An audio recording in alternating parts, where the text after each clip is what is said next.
Government job notification గురించి ఇప్పుడు details మనం చూద్దాము. సో, చాలామంది ఎదురు చూస్తూ ఉంటారు గవర్నమెంట్ జాబ్ ఎప్పుడొస్తుందా అని. సో, దాని డీటెయిల్స్ చూద్దాం. అట్లయితే ప్రభుత్వ ఉద్యోగం వస్తే లైఫ్ సెటిల్ అయిపోతుంది అని చెప్పి ఎప్పటినుంచో చాలా కాలం నుంచి ఇప్పటి వరకు కూడా చాలామంది ఎదురు చూస్తూ ఉండేది ఏంటంటే గవర్నమెంట్ జాబ్ ఒకటి వస్తే చాలు మన లైఫ్ సెటిల్ అయిపోతుందని ఆలోచించే వాళ్ళు చాలామంది ఉన్నారండి ఇప్పుడు కూడా. సో, అలాంటి వారి కోసం ఈ జాబ్ నోటిఫికేషన్ అయితే ఉపయోగపడుతుంది. సో, కానీ ఏ గవర్నమెంట్ జాబ్ రావాలన్నా కూడా మినిమం మనకి ఒక ఎడ్యుకేషన్ క్వాలిఫికేషన్ అనేది డిగ్రీతో ఉండాలి అని చెప్పేసి ఉంటుంది. సో, ఆ డిగ్రీ క్వాలిఫికేషన్తో ఏ జాబ్స్ ఉన్నాయి అనేది చూద్దాం. ఫైనల్‌గా మనకిప్పుడు ఏ జాబ్ అయితే మనకు యూజ్ అవుతుంది అనేది డీటెయిల్స్ అయితే చూస్తున్నట్లయితే కేంద్ర ప్రభుత్వ శాఖల్లో వివిధ రకాల సంస్థల్లో స్టెనోగ్రాఫర్ పోస్టులు అయితే ఖాళీగా ఉన్నాయండి. సో, స్టెనోగ్రాఫర్ల పోస్టుల భర్తీ కోసం గవర్నమెంట్ అనేది ఒక నోటిఫికేషన్ రిలీజ్ చేయడం అనేది జరిగింది. సో, ఈ నోటిఫికేషన్ ద్వారా వివిధ రకాల సి గ్రేడ్‌కి సంబంధించి, డి గ్రేడ్‌కి సంబంధించిన జాబ్స్‌కి సంబంధించి స్టెనోగ్రాఫర్ల పోస్టులు మొత్తం 2006 ఉద్యోగాలైతే మనకి భర్తీ చేయడానికి అవకాశం ఉందండి. 2006 ఉద్యోగాలు గుర్తుపెట్టుకోండి.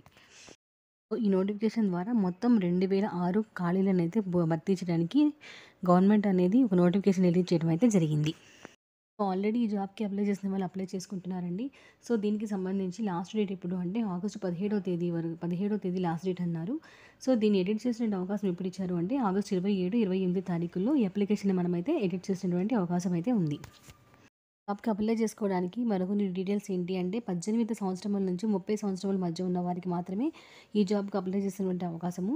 1994 ఆగస్టు 2వ తేదీ నుంచి 2006 ఆగస్టు 1వ తేదీ మధ్య పుట్టిన వారికి మాత్రమే ఈ అవకాశం అయితే ఉంది. ఇంకొక ముఖ్యమైన విషయం ఏంటి అంటే 18 నుంచి 30 సంవత్సరముల వయసు వారి మధ్య ఉన్న వారు అప్లై చేసుకోవాలని చెప్పాను కదా. ఇందులో గ్రేడ్ డి పోస్టులకి సంబంధించి 27 సంవత్సరముల లోపు ఉన్నవాళ్ళు మాత్రమే అప్లై చేసేటువంటి అవకాశం అయితే ఉందండి. దీనికి సంబంధించిన వెబ్సైట్ ఏంటి అంటే ssc.gov.in అనేటువంటి వెబ్సైట్‌లో అయితే మనం చూడొచ్చు.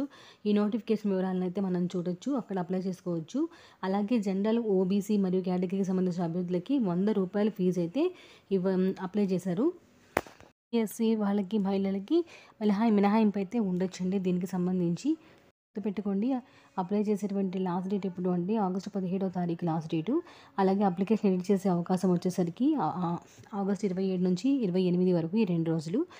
గుర్తుపెట్టుకోవాల్సిన విషయం అయితే అది. ఫీజు వచ్చేసరికి ₹100 అయితే ఉంటుంది.